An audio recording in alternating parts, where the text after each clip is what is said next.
This is the third and last section of the Truth Universe Bots talk, where I'll be covering the rest of the cards that aren't Malefics or DDs. If you're interested in those archetypes, click the eye in the top right of your screen and pick your favorite, or just wait till the end of the video.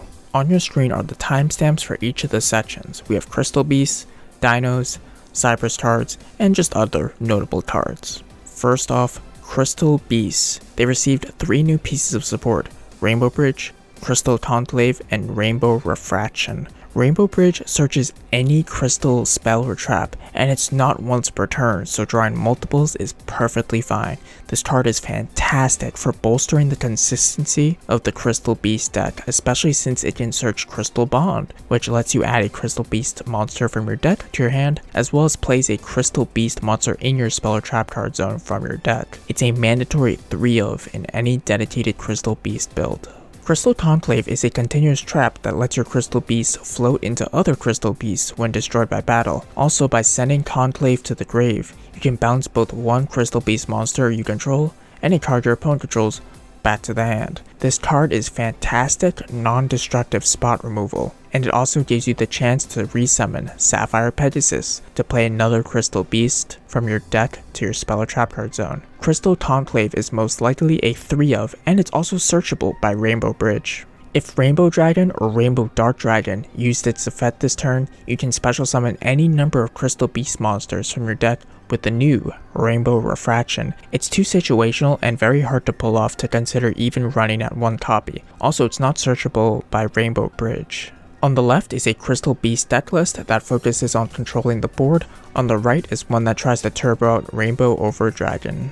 Next are the Dinosaur cards. First off, all the Dino Wrestlers are bad. All of them. Even the SR. They don't have any win condition, and they aren't even worth splashing in the Survival's End version of Dinos. Keep a lookout for more Dino Wrestler support in the future if you're interested in this archetype, such as the Field Spell or the Extra Monsters or Pankratops. The dino with proven success in the TCG is the UR of the bots, Miscellaneousaurus. Discarding it during either player's turn makes your dinosaurs immune to card effects for the rest of the turn, and banishing it in any number of dinos from the grave lets you special summon a dinosaur from the deck with a level equal to the number of dinosaurs you banished with Miscellaneousaurus. This card does so much for dinos in protection and advancing their plays, and will definitely help out dinos become a card-worthy deck again. While the deck still struggles to get over big, indestructible boss monsters like Loonlight Saber Dancer or Shiranui's Sun Saga, splashing in an invoked engine could help the deck overcome some of its inherent weaknesses. On the left is a pure dino deck list that uses Miscellaneousaurus to grab tuners from the deck to synchro with. On the right is an invoked dino list. Onto the Cypress Monsters, and there's honestly not a coherent strategy right now.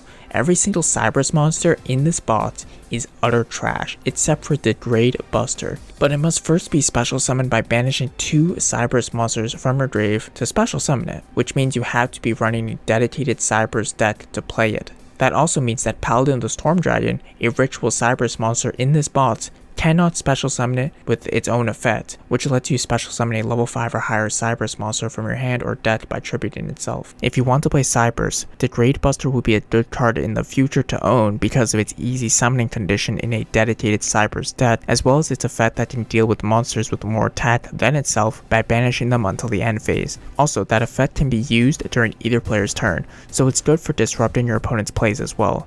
Basically, playing Cypress right now out of the bots is a bad idea. Finally, the notable cards, the spicy cards. Ancient Pixie Dragon is a level 7 Dark Dragon Synchro with 2100 attack and 3000 defense. That has the effect where, after resolving a field spell, you can draw a card. Also, if there's a field spell on the field, you can target and destroy a face-up attack position monster. Its reliance on a field spell means you can run a skill that puts a field spell on board to make its second effect live, but I don't think running an Ancient Pixie Dragon turbo deck will get you anywhere on the ladder. Desperado decks might run as a 1-of, because many of them play Necro Valley, but Ancient Pixie Dragon doesn't really have a place to call home right now.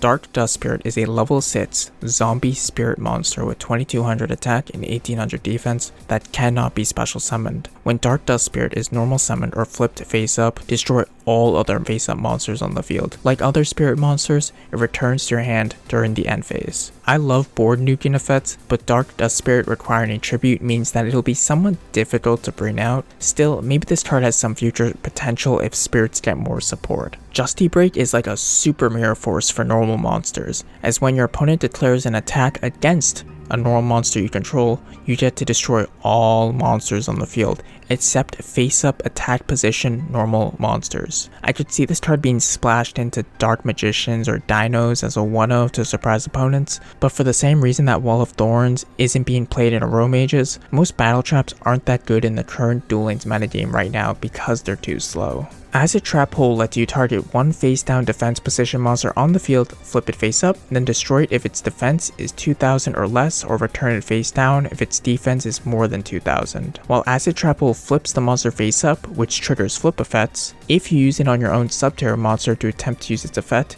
it will not activate because of the new rules that just went into effect a few weeks ago. Acid Trap Hole is meta reliant, and right now isn't the meta for it. Sinister Yori Shiro is a continuous trap that lets you normal summon a level 5 or higher fiend type monster once per turn without tributing, and when exactly one normal summoner set level 5 or higher fiend type monster would be destroyed, you can send Sinister Yori Shiro to the grave instead. This card screams Archfiend support, as now you can summon your Archfiend Emperor, the first Lord of Horror, without having it self-destruct during the end phase, as well as retain its 3000 attack points. Or you can summon Archfiend Empress, which protects your Archfiend monsters. I think this card will be a 3-of in Archfiends because of the utility in the deck in getting your monsters out, as well as protecting them. Here's the deck list on the screen for an Archfiend deck list that you might want to use.